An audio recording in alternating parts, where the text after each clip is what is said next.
Welcome back to the program. So, first thing, I wanted to give you all an update on Glenn. This is from his sister. It was a text message that actually got Guns and Cats Carol sent over. And here is what it says. It's actually pretty good news.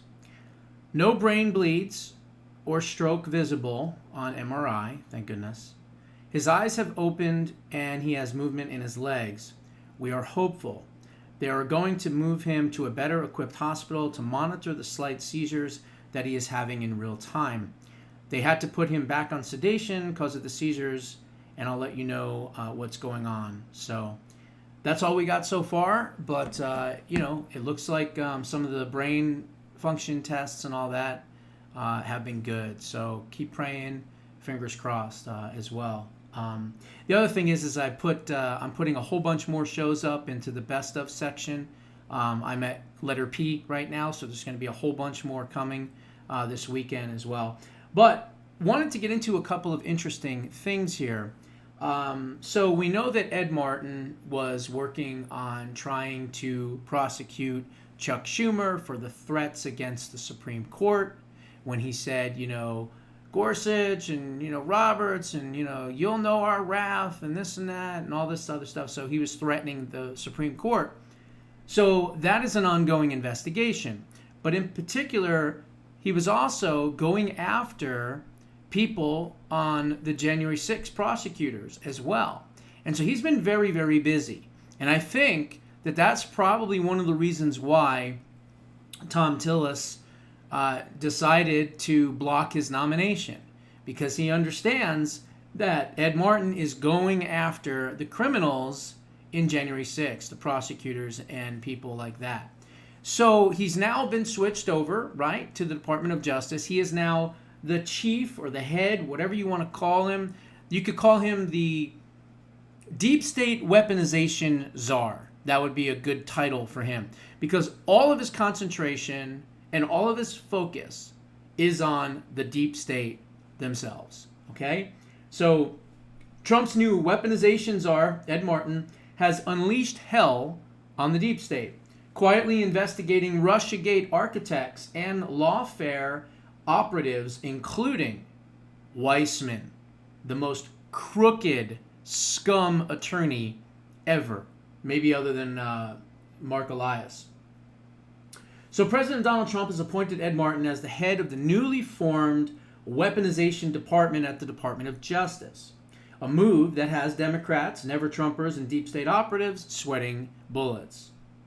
Ed Martin has done an amazing job as an interim U.S. attorney, and he will be moving to the Department of Justice and the new director of the Weaponization group. And then it says, in these highly important roles, Ed will make sure that we finally investigate the weaponization of our government under the Biden regime and provide much-needed justice for its victims. Congratulations, Ed. Martin, whose nomination as interim U.S. attorney to D.C., of course, was sabotaged by Tom Tillis. So now what he's doing is he's going after the people involved with the Russia hoax. So that would mean he's going to go after Bruce Orr. He's going to go after Nellie Orr. He's going to go after Rod Rosenstein. He might even go after Bill Barr. He's going to go after Peter Strzok and Lisa Page. He's going to go after Alan Weissman, of course. He's going to go after all of the attorneys that were working on the case as well. He probably is going to go after Mark Elias. He's going to go after Fusion GPS. He's probably going to go after Hillary Clinton. So the targets are endless, and guess what? Even Ed Martin said exactly that, which we'll get into.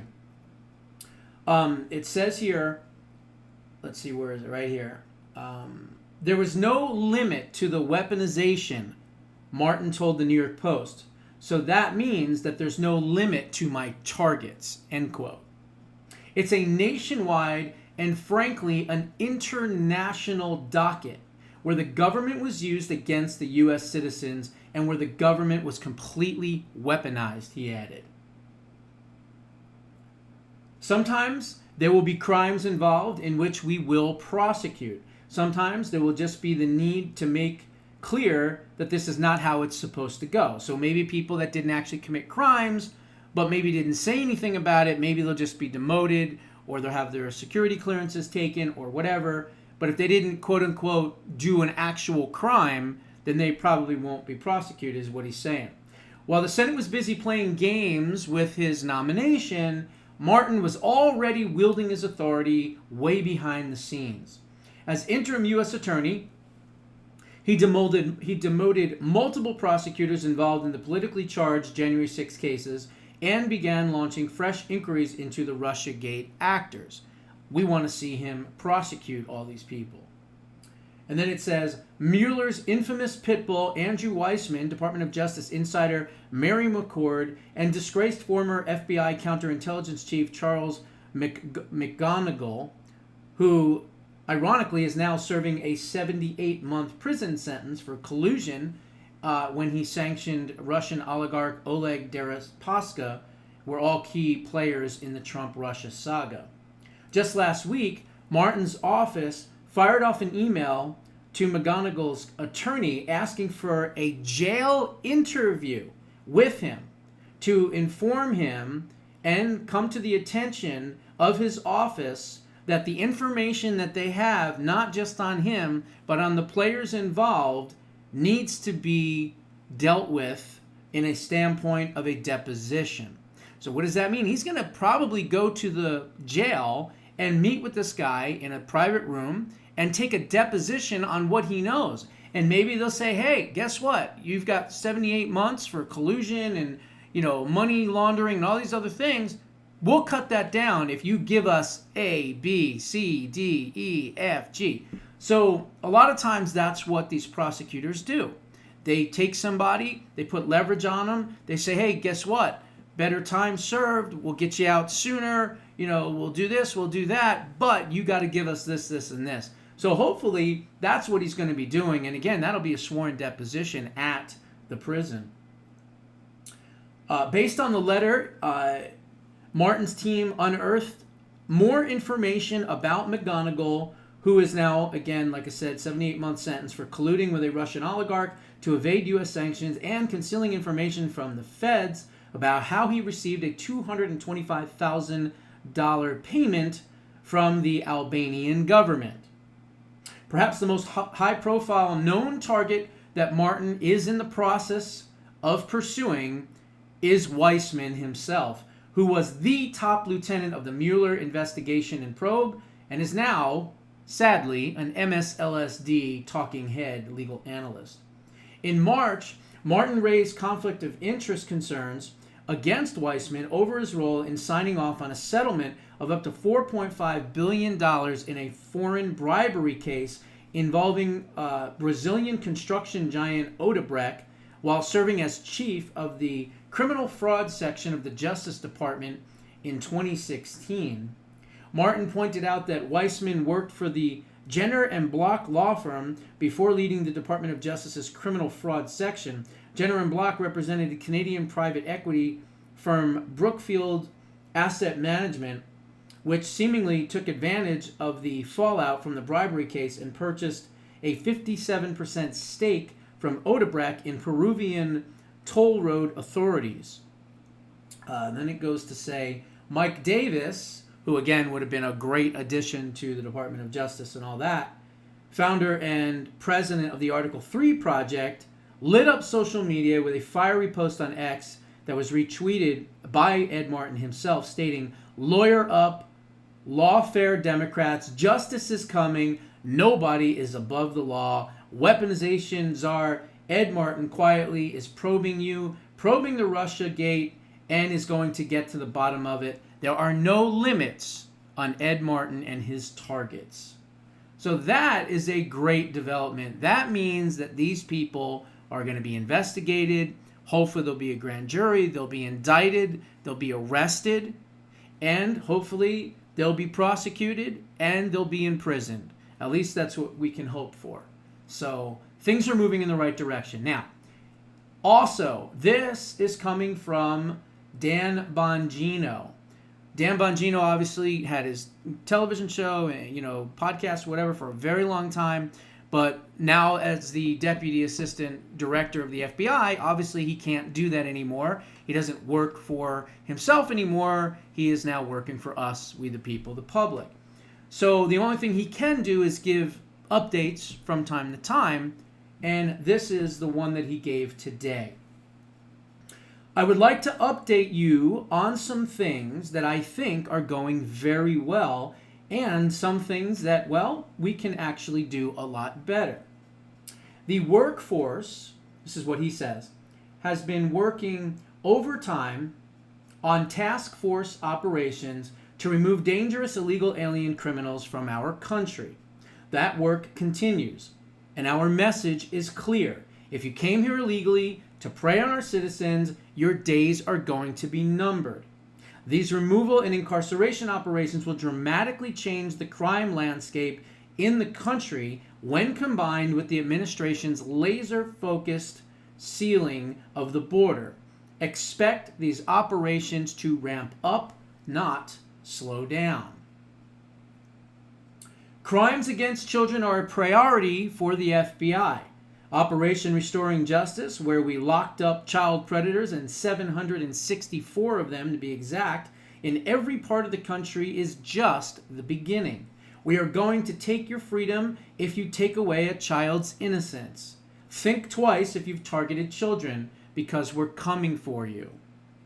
We're clearing information to Congress and the public as quickly as possible. In just a couple of months since we've been sworn in, we've responded to requests for information on the attack on Representative Steve Scalise and members of Congress during the softball game, the Nashville attack, Crossfire Hurricane, the COVID cover-up scandals, and much more. We are also working with the Department of Justice on the Epstein case files, and as the Attorney General stated, there are voluminous amounts of downloaded child sexual abuse pornography material that we are dealing with. There are also victim statements that are entitled to specific protections. We need to do this correctly, but I do understand the public's desire to get the information out there. We're doing our very best in the current budgetary environment to prioritize these missions, act as good fiscal stewards of taxpayer money, make sure that we find waste and inefficiencies, and to enact reforms while moving the FBI forward. It hasn't been easy, but we will get the job done. We have weekly meetings where we meet with our CFO and our new CIO and CTO team, and we go through budget items line by line. It is your money, not the FBI's, and we don't forget that. I have no desire to sugarcoat this last one. It's been difficult in this new role to stay relatively quiet while certain elements of the media continue to entirely fabricate stories about what we are doing here at the FBI. But that's part of the job as a public servant. I don't work for myself anymore. I work for you, the public. And while I can't address all of the nonsense in this one post, I will address the repeated attacks on Director Patel. The director's office is attached to my office, and I am in most of these briefings with him. He spends anywhere between 10 to 12 hours a day in the office attending meetings with everyone from foreign dignitaries, heads of state, law enforcement officials, and counterterrorism team members. Any assertion otherwise is a verifiable lie designed to stop our reforms and fracture your trust. I will die on this hill. You are being clearly lied to by the people with an agenda, and it's not your agenda.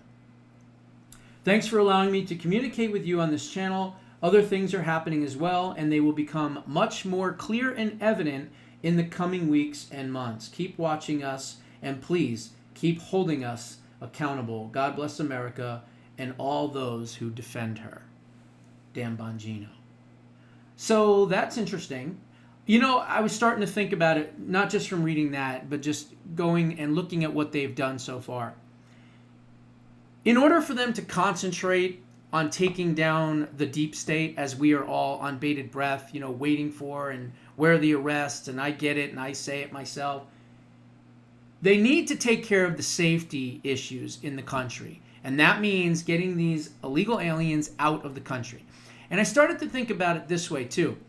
These judges know that if they can stall the FBI, the Department of Justice, Department of Homeland Security, the National Security Agency, all of these different letter alphabets, if they can stall them and have them fighting in court about injunctions, well, guess what's happening? They're slowing down that process. Meaning what? They're trying to run out the clock, thinking that if we can do this long enough, then they won't be able to get to the two-tier justice system and start busting all of these criminals and these deep state, scumbags. That's what I think is happening. And so it's important that they continue to appeal every one of these decisions, get them up to the Supreme Court, get them up to the Court of Appeals, get a good decision, and then use that decision to stop all of this nonsense. Because here's the thing. Once we stop the injunctions, now what? Now they got nothing. So now the FBI, the Department of Justice, now they can put more effort and concentration into going after the people that need to see a jail cell, right? The Adam Schiffs, the Letitia James, although that's low-hanging fruit. That's why they're working that now. But so many others. I mean, all the deep state officials. And they're starting to do that. And that's why they opened up this new department and made Ed Martin the head of that department, which is literally calling him the Weaponization Czar. So what does that mean? Hopefully he's going to hire a whole bunch of prosecutors to work with him if he hasn't already. And I think you're going to find that in the next couple of months, it might take 60, 90, 120 days, but maybe 60, 90 days, you're going to start to see indictments, okay? That is my feeling here. But it also, I feel as though they're being slowed down due to the injunctions by these district court judges because they're trying to run out the clock. They don't want them to have a concentration on nothing but these deep state criminals. So, in order to keep them from doing that, that's what they're doing. That is the plan because they don't have any power any other way. So keep that in mind. Okay, now, was there anything else I was going to say? Yeah, there was a couple of other things. This was interesting. So, Bill Maher, who I'm not a huge fan of by any stretch, but he is starting to understand why the Democrats are going to continue to lose. And not that I want him to help the Democrats, because I want to see them continue to suffer and lose. But he said something that was pretty interesting. And coming from him, who's someone that has been against a lot of the woke stuff, and he has a pretty big audience, well, here's what he had to say. Listen to this. If the thought leaders in the Democratic Party keep encouraging and not rebuking the idea that America is cringe and the people who run Gaza are great, the Democrats are doomed. Alyssa Slotkin's right. Liberals are weak and woke, especially the white ones, and they indulge all sorts of nonsense from their kids, a pattern that then continues on in the Democratic Party. Last election, it was all the gender stuff, the insistence that men can have babies and such, and now I fear that we like the terrorists is the new that. Liberals need to push back on the dumb ideas that come from their children. The Democrats' problem is the energy of the party is with the young and the young are with the terrorists. That's not good. So talk to your children and remind them, you don't really want to live like your heroes in Hamas. All the shit you do all day, it was all made in America. Your smartphone, your Grubhub, your freedom to bitch about America, that's all American stuff. You tell your phone you want a milkshake and a guy brings it to your house. Please, you couldn't survive a week living in Intifadaville. So, some truth talk, obviously, on that. Again, not a huge fan of Bill Maher. But it is interesting that the younger generations that they were banking were going to be solidly on the left have completely flipped. And they are rejecting all of this DEI woke garbage, and the younger generation are coming up and they are being more conservative. So I think this is great because it's going to pull the country, even part of the crazy left is going to have to realize that their policies can't win elections. So all policies from the right and the left and the middle are all going to be moving to the right, which ultimately is better for the entire country. Now we just have to make sure that we point out that they were for all this left-wing garbage and that we never were, and that's why you need to continue to support Republicans in the midterms. That is where my job comes in, to make sure that we are doing everything we can to expose the left for what they are, which are criminals, corrupt communists, and we're going to make sure that we get everything done in time before the midterms. That has to be the goal. So anyway, those are my thoughts. What are yours? Put them down in the comments below. We'll see you in the next one.